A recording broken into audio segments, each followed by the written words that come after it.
نحمده ونستعينه ونستغفره ونعوذ بالله من شرور أنفسنا ومن سيئات أعمالنا من يهدي الله فلا مضل له ومن يضلل فلا هادي له أشهد أن لا إله إلا الله وحده لا شريك له وأشهد أن محمدا عبده ورسوله اللهم صل على محمد وعلى آله wa ashabihi wa man tabi'ahum bi ihsan ila yaumiddin. Baik ikhwan dan akhwat, jamaah yang dimuliakan oleh Allah Subhanahu wa taala, kembali kita melanjutkan pembahasan dari kitab Syarah Aqidah Ahlussunnah wal Jamaah karya Ustaz Yazid bin Abdul Qadir Jawas rahimahullah taala. Kita sekarang masuk pada pembahasan bab yang pertama. Baik ikhwan dan akhwat, pada bab pertama ini ada beberapa pembahasan yang menyangkut tentang definisi akidah dan juga penulis menyebutkan beberapa penamaan tentang akidah tauhid ini dan juga objek kajian. Tentunya tidak semua yang dipaparkan di bab ini. Panas ya. Panas. Ini aja ya.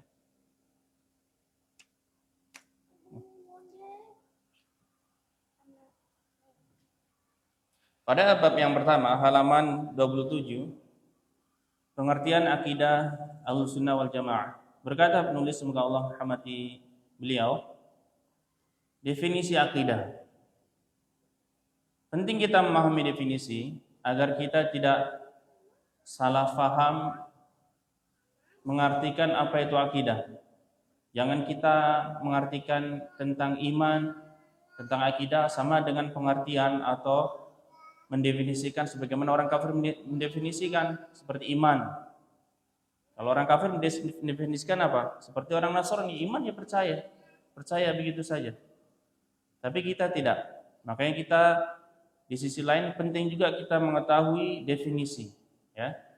Penting mengetahui definisi penjelasan dari makna suatu perkataan agar kita tidak salah memaknainya dan agar kita tidak terkecoh dengan perkataan sebagian orang ya. Aqidah dalam bahasa Arab, al-aqidah menurut bahasa Arab berasal dari kata al-aqdu yang berarti ikatan. Nah, ini berarti apa? Yang pertama ini definisi secara bahasa. Ikatan, ya. At-tawthiq yang berarti kepercayaan atau keyakinan yang kuat. Ini masih pengertian atau definisi secara bahasa, belum secara istilah yang diinginkan syariat kita. Ini agama Islam. Al-ihkam yang artinya mengokohkan, menetapkan, atau ar-rabtu, ya, ar-rabtu bi quwwah, yakni berarti mengikat dengan kuat. Ini pengertian secara bahasa. Ya, sebagaimana kita sering mendengar kalau dalam bahasa misalnya apa? Apa ya? Kalau bahasa Jawa Gusti. Gusti itu apa? Tuhan. Ada juga orang namanya Gusti. Secara bahasa saja. Atau apa lagi ya? Ada pokoknya, yang jelas ada secara bahasa. Tapi bukan itu yang dimaksud, yang diinginkan dari definisi itu.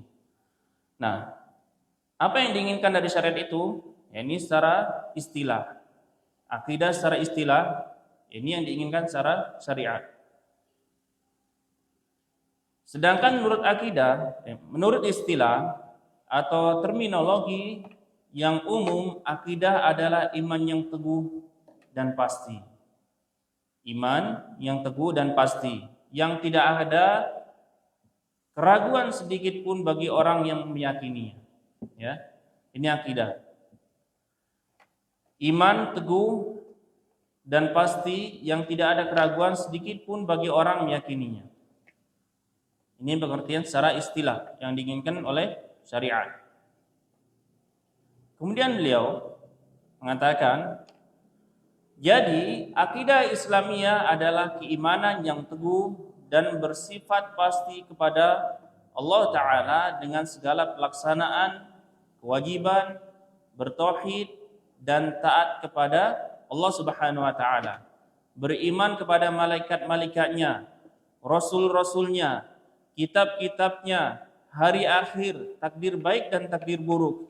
Mengimani seluruh apa-apa yang telah sahih tentang prinsip-prinsip agama Islam atau usuluddin.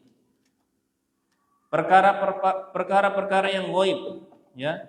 Beriman kepada apa yang menjadi ijma' atau konsensus dari salafus saleh, serta seluruh berita-berita yang qat'i, yang pasti, baik secara ilmiah maupun secara amaliyah, yang telah ditetapkan menurut Al-Quran dan As-Sunnah yang sahih serta ijma' salafus saleh.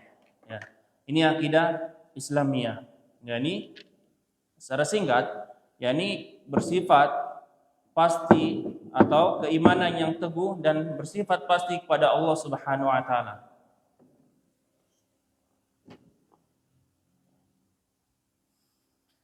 Melaksanakan segala perintah Allah Subhanahu wa taala dan menjauhi segala larangannya, ya. Yang telah sahih tentang prinsip-prinsip agama Islam, ya. Tentunya ini semua, pelaksanaan ini semua yang kita harus ketahui yang telah ditetapkan menurut Al-Quran dan As-Sunnah.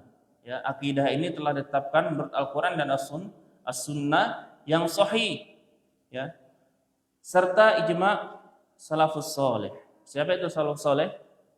Siapa itu? Para sahabat radhiyallahu anhum ajma'in, ya.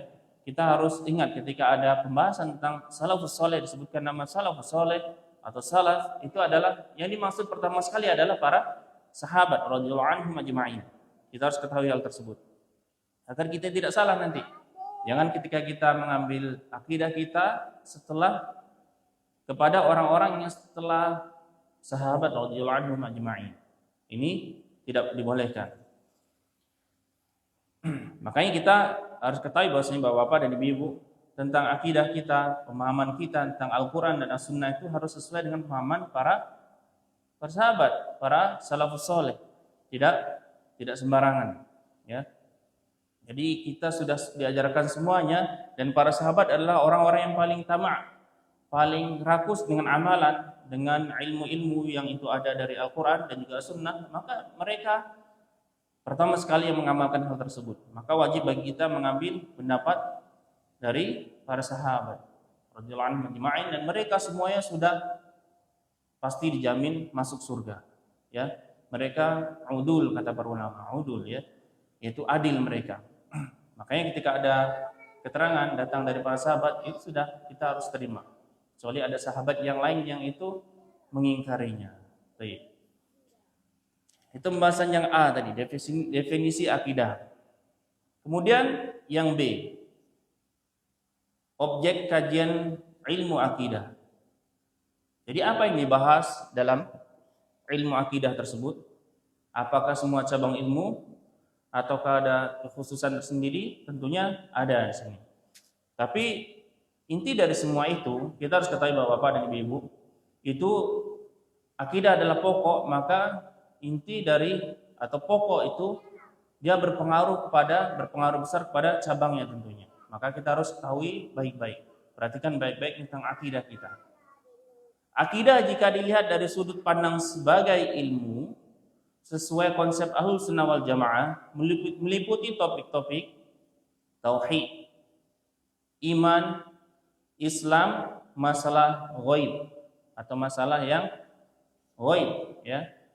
Apa itu objeknya? Masalah tauhid. Apa itu tauhid? Pengesaan Allah Subhanahu wa taala. Apa itu iman? Ya, tentang keyakinan kita tentang Islam. Kemudian agama Islam itu sendiri, ya. Dan masalah tentang hal-hal ghaib, masalah kenabian, masalah takdir, berita-berita tentang hal-hal yang telah lalu dan yang akan datang. Ini masalah akidah. Makanya ketika kita mendengar kabar-kabar yang itu belum terjadi, sudah disampaikan oleh Rasulullah SAW atau dalam Al-Quran, maka kita harus yakini, walaupun kita belum melihat atau belum merasakan hal tersebut. Itu masalah hal yang gaib, ya.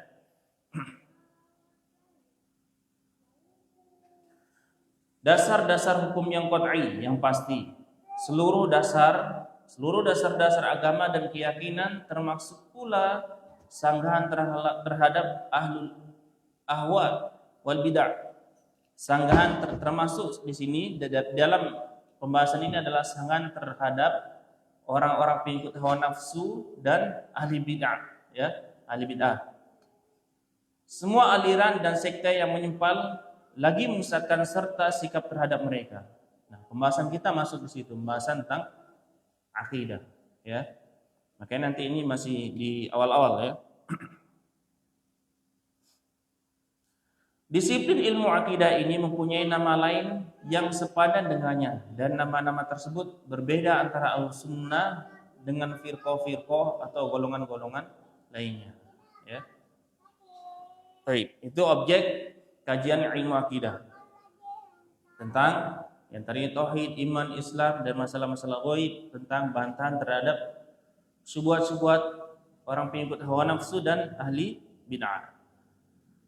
Kemudian, Bapak-bapak dan ibu-ibu ini dimuliakan oleh Allah Subhanahu wa taala, penamaan akidah menurut Ahlus Sunnah wal Jamaah, ya. Ini penamaan akidah menurut Ahlus Sunnah wal Jamaah. Sini beliau menyebutkan yang pertama adalah al-iman. Al-iman. Dan para a'immah atau imam-imam terdahulu telah banyak menulis kitab-kitab tentang akidah, judulnya al-iman atau iman. Akidah disebut juga dengan al-iman sebagaimana yang disebutkan dalam Al-Qur'an dan hadis-hadis Nabi sallallahu alaihi wasallam. Karena akidah membahas rukun iman yang 6. Rukun iman ada 6. Masih ingat, ya? Ya. Baik.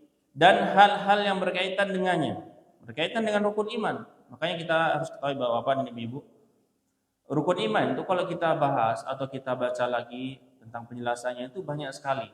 Ya, banyak sekali yang harus kita ketahui, dan lebih banyak lagi faedah-faedah di dalamnya yang harus kita terus pelajari dan ingat-ingat terus dan amalkan tentunya.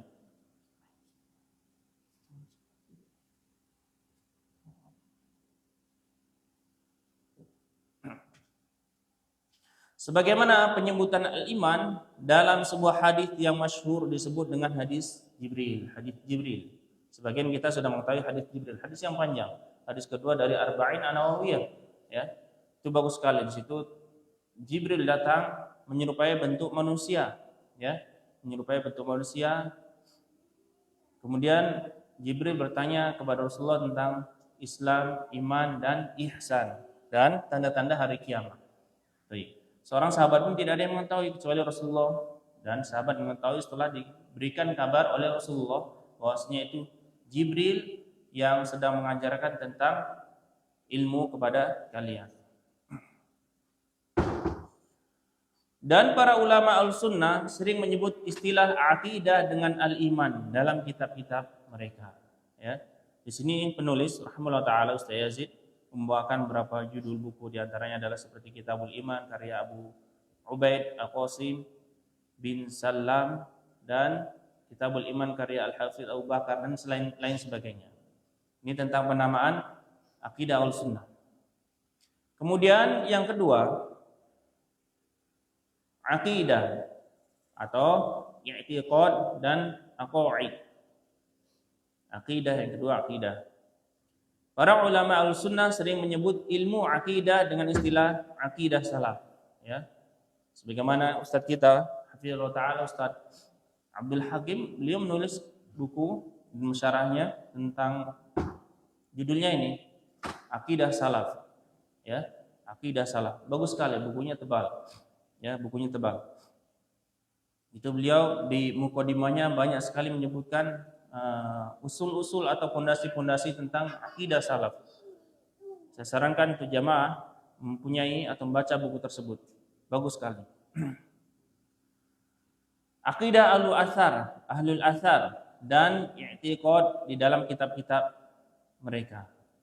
Ini salah satu dari penamaan akidah al-sunnah wal jamaah, yakni akidah atau akidah salaf, akidah salaf. Kemudian yang ketiga, akidah dinamakan dengan tauhid, Karena pembahasannya berkisar seputar tauhid. Apa itu tauhid tadi? Pengesaan Allah Subhanahu wa taala. Di dalam rububiyah, apa itu rububiyah? Kita meyakini bahwasanya Allah itu yang menciptakan alam semesta. Menciptakan alam semesta, yang mengatur, menghidupkan, mematikan, pokoknya menciptakan dan mengaturnya. Kalau mengatur terserah Allah berarti, ya.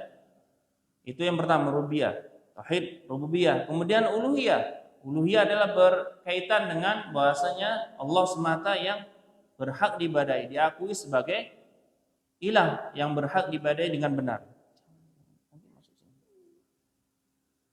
Dan tauhid asma wa sifat, pengesaan Allah dalam nama dan sifat, ya. Pengesaan Allah dalam nama dan sifat. Apa maksudnya? Kita harus mengesahkan Allah, mengakui bahwasanya Allah memiliki nama dan sifat yang mulia. Kita harus mengakuinya, mengimaninya sebagaimana yang datang dari Al-Qur'an dan As-Sunnah, ya, tidak mentakwilnya, merubahnya, melencengkannya atau menghilangkan makna yang sebenarnya. Seperti apa Allah turun ke langit dunia, sudah. Kita akui Allah turun langit ke dunia, jangan kita palingkan. Sebagaimana para sahabat ketika mendengar ayat Al-Qur'an Allah turun ke langit dunia, hadis Nabi Muhammad Allah turun ke langit dunia, ya sudah, diam saja.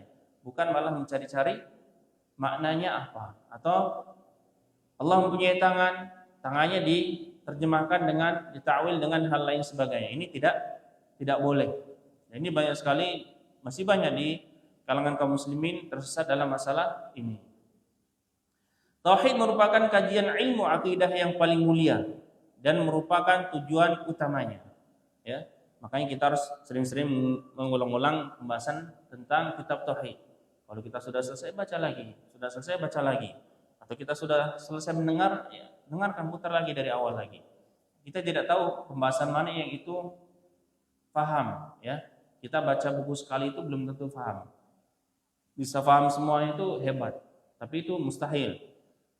Mustahil kita bisa memahami semua buku. Makanya bertahap, diulang-ulang, nanti bertambah pemahaman kita, nanti sehingganya kita di situ pengamalannya lebih kuat, merealisasikan tauhid kepada Allah Subhanahu wa taala. Oleh karena itu, ilmu ini disebut dengan ilmu tauhid secara umum menurut ulama salaf. Kemudian yang keempat, yang pertama al-iman, yang kedua akidah, yang ketiga tauhid, yang keempat as-sunnah, ya. As-sunnah artinya adalah jalan, ya. Akidah salaf disebut as-sunnah karena para penganutnya mengikuti jalan yang ditempuh oleh Rasulullah sallallahu alaihi wasallam dan para sahabat radhiyallahu anhum ajma'in, ya. Tentunya di dalam masalah akidah, dan istilah ini merupakan istilah masyhur atau yang terkenal populer pada 3 generasi pertama. Apa itu 3 generasi pertama? Apa, Rafi? Sahabat, tabi'in, tabi'ut, tabi'in, ya. Kita harus ketahui itu. Itu adalah generasi yang dipuji oleh Nabi Muhammad sallallahu alaihi wasallam. Kemudian yang kelima, usuluddin dan usuludiniyah. Diniyana. Usul artinya adalah rukun-rukun iman. Usul adalah pondasi atau rukun-rukun iman. Rukun-rukun Islam dan masalah-masalah yang qat'i, yang sudah pasti, serta hal-hal yang telah menjadi kesepakatan para ulama. Makanya kita harus benar-benar mempelajari. Kalau itu sudah misalnya para ustadz atau asatidzah menyebutkan tentang ini pelajaran tentang usul, ya, usul. Misalnya usul akidah, kita harus perhatikan baik-baik. Karena apa? Seperti rukun iman. Rukun iman, kalau salah satunya kita tidak merealisasikan dengan baik, bisa diragukan keimanan kita. Misalnya kita tidak beriman dengan hal yang gaib, masih bertanya-tanya, itu bahaya. Ya, seperti kita rukun sholat, apa rukun sholat diantaranya? Membaca Al-Fatihah kan diantaranya kan.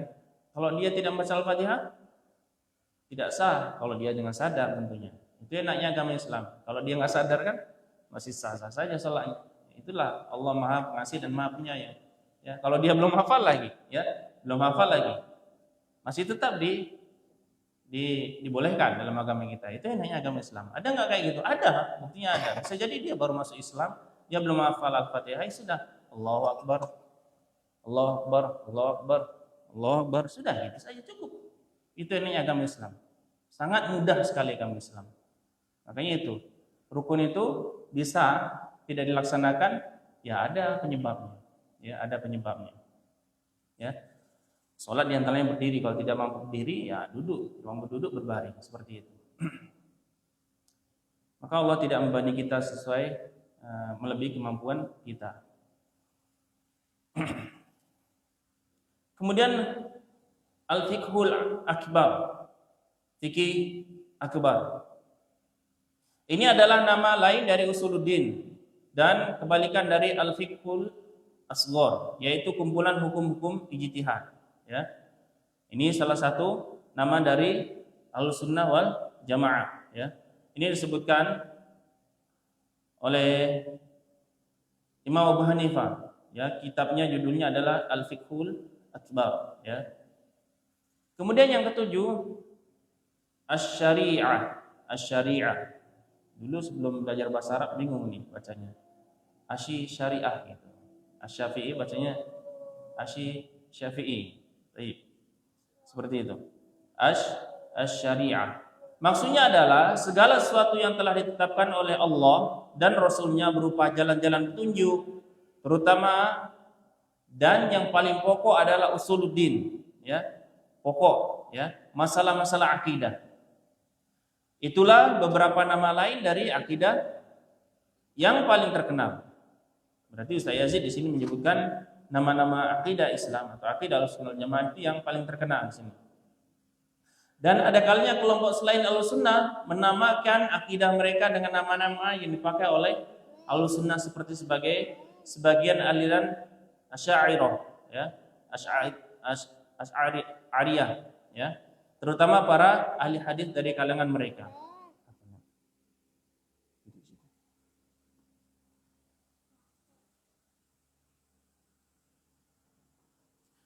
Nah, baik. Itu berapa nama yang disebutkan oleh Ustaz Yazid, ya, rahimahullah taala, tentang akidah penamaan akidah menurut Ahlussunnah wal Jamaah. Tidak semuanya beliau sebutkan tentunya. Kemudian penamaan akidah menurut firqah atau golongan lain, sekte lain. Ada beberapa istilah lain yang dipakai oleh firqah atau sekte lain selain Ahlussunnah sebagai nama dari ilmu akidah, ya. Jadi rupanya ada golongan atau kelompok lain itu yang dia namakan itu adalah akidah, keyakinan sebagaimana yang diinginkan agama Islam. Akan tapi itu bukanlah yang diinginkan oleh agama Islam. Dan yang paling terkenal diantaranya, berarti beliau tidak menyebutkan semuanya di sini, ya. Yang pertama adalah ilmu kalam, ya, ilmu kalam. Penamaan ini dikenal di seluruh kalangan ahli teologis, mutakallimin, atau pengagung ilmu kalam, seperti aliran Mu'tazilah. Ini adalah salah satu aliran yang sesat, ya, namanya Mu'tazilah. Jadi ini adalah salah satu kelompok yang menyempal dari dulu ketika ada halaqah Hasan al-Basri. Jadi mereka menyendiri. Mereka menentukan akidah sendiri. Banyak sekali kesesatan dari Mu'tazilah, ya. Asy'ariyah dan Mu'tazilah, Asy'ariyah dan kelompok yang sejalan dengan mereka. Nama ini tidak boleh dipakai, ya, ilmu kalam. Karena ilmu kalam itu sendiri merupakan salah satu hal yang baru lagi diadakan dan mempunyai prinsip taqawul, yaitu mengatakan sesuatu atas nama Allah dengan tidak dilandasi ilmu. Di antaranya apa? Itu tadi mentakwil, memalingkan nama-nama Allah, sifat-sifat Allah. Allah turun ke langit dunia, Allah bisa berkata, Allah mempunyai tangan dan lain sebagainya. Itu ditakwil sama mereka. Dan larangan tidak bolehnya nama tersebut dipakai karena bertentangan dengan metodologi ulama salaf dalam menetapkan masalah-masalah akidah tentunya, ya, ilmu kalam. Jadi ini tidak ada pada zaman para ulama-ulama terdahulu. Filsafat, kemudian yang kedua filsafat. Yang pertama tadi penamaan dari kelompok sesat ini, pertama ilmu kalam, kedua filsafat. Ya. Istilah ini dipakai oleh para filosof dan orang-orang yang sejalan dengan mereka ini. Dan nama ini adalah nama yang tidak boleh dipakai dalam akidah, filsafat ya. Ini tidak boleh dipakai dalam nama akidah. Karena dasar filsafat itu adalah khayalan, rasionalitas, fiktif, dan pandangan-pandangan khurafat tentang hal-hal yang ghaib. Ya, ini filsafat.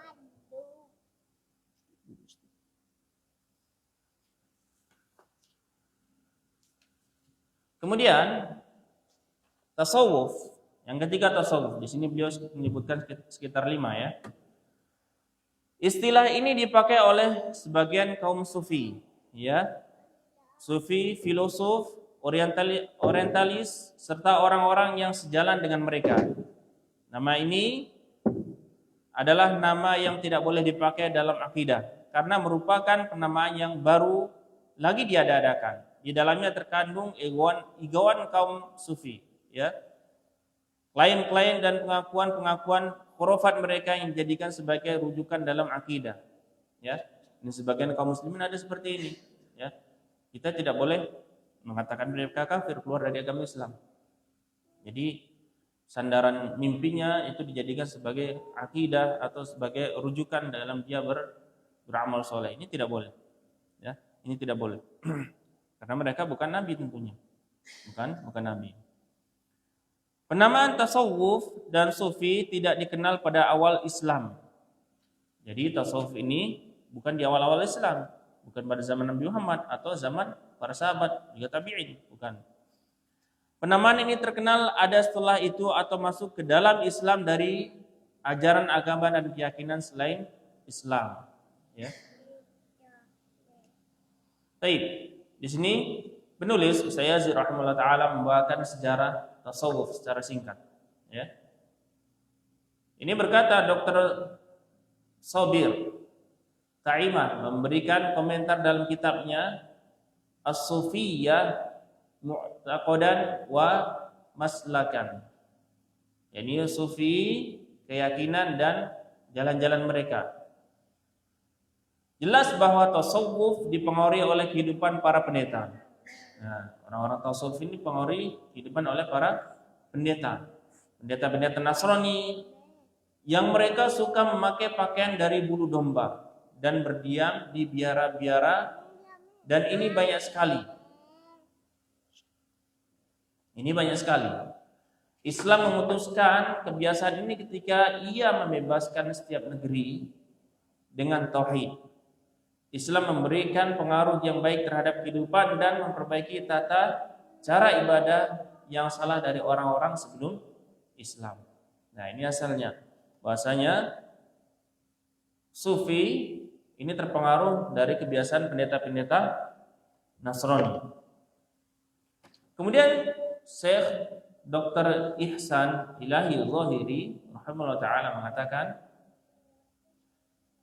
dalam bukunya At-Tasawwuf Al-Mansya' wal Masadir, tasawuf kehidupannya dan asal usulnya. Apabila kita memperhatikan dengan teliti tentang ajaran sufi, yang pertama dan terakhir belakang serta pendapat-pendapat yang dinukil dan diakui oleh mereka di dalam kitab-kitab sufi, baik yang lama maupun yang baru, maka kita akan melihat dengan jelas perbedaan yang jauh antara sufi dengan ajaran Al-Quran dan As-Sunnah. Jadi beda jauh antara sufi dengan ajaran Al-Quran dan As-Sunnah. Begitu juga kita tidak pernah melihat adanya bibit-bibit sufi di dalam perjalanan hidup Nabi yang mulia sallallahu alaihi wasallam dan para sahabat beliau radhiyallahu anhum ajma'in. Jadi bibit-bibit ini tidak ada pada zaman Rasulullah dan juga pada zaman sahabat. Bibit-bibit kelompok sufi yang mereka adalah sebaik-baik pilihan Allah. Kita harus ketahui jemaah yang dimiliki oleh Allah Subhanahu wa taala, para sahabat itu adalah sebaik-baik pilihan Allah setelah nabi dan rasul tentunya. Dari para hambanya setelah para nabi dan rasul. Sebaliknya, kita bisa melihat bahwasanya ajaran tasawuf diambil dari para pendeta. Pendeta-pendeta Kristen, Brahmana, Hindu, Yahudi, serta kezudan Buddha. Konsep Asy'ubi di Iran yang merupakan Majusi di periode awal kaum Sufi. Ganusia, Yunani, dan pemikiran Neoplatoisme yang dilakukan oleh orang-orang Sufi belakangan. Ya, ini asal usul Sufi. Ya, mereka mengikuti para pendeta Nasrani, Hindu, Buddha, Yahudi, dan lain sebagainya sampai orang-orang Majusi.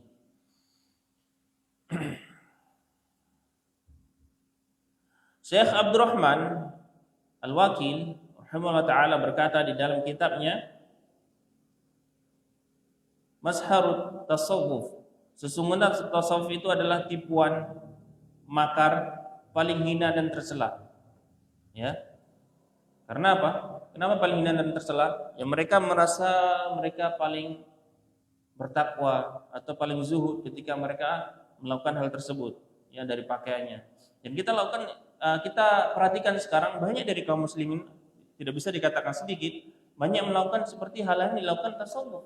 Ya, berlebihan dalam cara beribadah, menyembah kuburan dan lain sebagainya. Asal usulnya di situ. Ya, menyembah kuburan juga. Syaitan telah membuat hamba Allah tertipu dengannya dan memerangi Allah Azza wa Jalla dan Rasulnya sallallahu alaihi wasallam. Sesungguhnya tasawuf adalah sebagai kedok Majusi. Majusi ini agama penyembah apa? Penyembah api, ya. Agar ia terlihat sebagai seorang yang ahli ibadah, bahkan juga kedok semua musuh agama Islam ini. Bila diteliti lebih mendalam, akan ditemui bahwa di dalam ajaran Sufi terdapat ajaran Brahmanisme, Buddhaisme, Zoroastrianisme, Platoisme, Yahudi, Nasrani, serta paganisme. Baik. Ya, kita nggak perlu menyinggung hal-hal yang baru, ya. Ada sebagian ya dia bercadar tapi melakukan hal yang demikian. Semedi, ya. Mungkin sebagian dari kita ada yang mendengar seperti itu. Bahkan akhirnya ada sebagian dari ikhwan kita terfitnah dengan wanita tersebut. Wa na'udzubillah min dzalik. Kita harus berlindung dari fitnah wanita. Di antaranya apa? Tasawuf juga semedi seperti itu. Ini orang bercadar tapi semedi. Semedi, bukan semedi salat malam, bukan, tapi semedi di bawah pohon, ya. Ini bahaya sekali.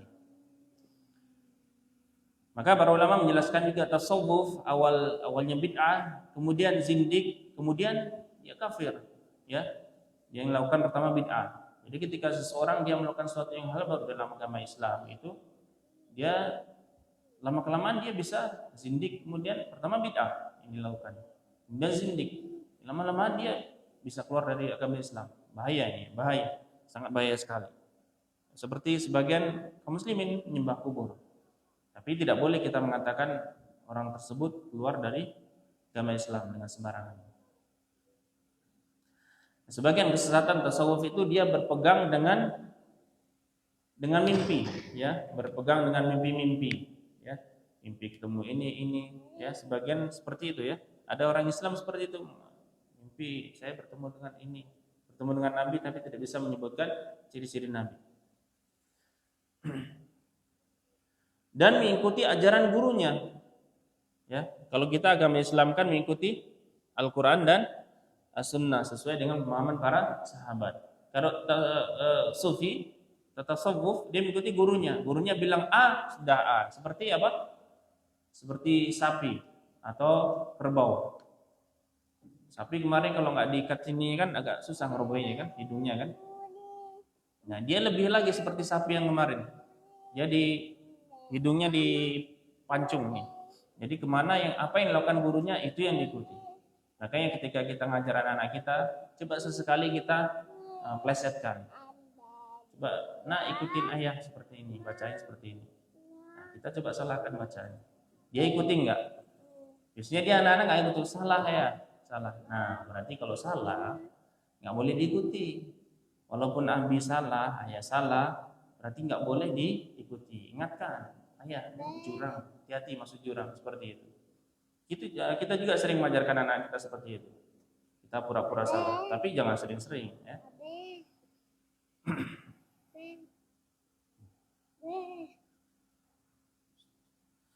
Maka ulama juga menyebutkan bahwasanya awal kuburan yang disembah adalah Syiah, kemudian Sufi, ya. Ini yang dilakukan oleh orang-orang Syiah, ya. Kemudian yang keempat, ilahiyat, teologi. Ilahiyat adalah kajian akidah dengan metodologi filsafat. Berarti tidak jauh dengan yang tadi, ya. Ini adalah nama yang dipakai oleh mutakallimin, orang ahli kalam, para filosof, para orientalis dan para pengikutnya. Ini tentunya tidak boleh dipakai sebagai nama akidah, ya. Karena yang mereka maksud adalah filsafatnya kaum filosof dan penjelasan-penjelasan kaum mutakallimin tentang Allah menurut persepsi mereka, ya. Sama dengan yang tadi. Tidak beda jauh. Nah, ini ada juga yang kelima adalah kekuatan di balik alam metafisik. Baik, kekuatan di balik alam metafisik.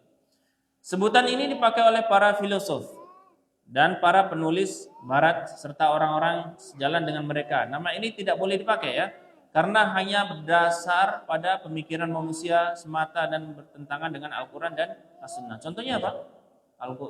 Manusia itu keturunan monyet. Nggak tahu sekarang yang masih sekolah di SD umum masih ada nggak bukunya itu, manusia keturunan monyet, ya. Kalau ditanya anak-anak sekarang, kamu keturunan monyet nggak? Bingung dia. Jadi seperti itu. Ini bertentangan dengan Al-Quran dan As-Sunnah. Banyak orang yang menamakan apa yang mereka yakinin dari prinsip-prinsip atau pemikiran yang mereka anut sebagai keyakinan, sekalipun hal itu palsu, batil atau tidak mempunyai dasar dalil akli ataupun nakli. Ini banyak orang yang mereka anut itu tanpa dasar. Sesungguhnya akidah yang mempunyai pengertian yang benar yaitu akidah Ahlussunnah wal Jamaah yang bersumber dari Al-Quran dan hadis Nabi yang mulia sallallahu alaihi wasallam yang sahih serta ijma' salafus saleh, ya. Ini pembahasan yang A, ya, yang B, ya. Tentang objek kajian ilmu akidah. Dan beliau di sini membawakan apa tadi? Nama-nama tentang akidah Ahlussunnah wal Jamaah serta yang penamaan akidah menurut firqah sesat. Beliau tidak membawakan semuanya. Kalau jamaah, bapak-bapak dan ibu ingin membaca secara mendalam tentang akidah-akidah atau firqah-firqah sesat, bisa melihat kitab beliau Mulia dengan Manhaj Salaf. Itu bagus sekali, ya. Dulu ketika zaman-zaman masih mondok sempat dibantah kitab tersebut, kan.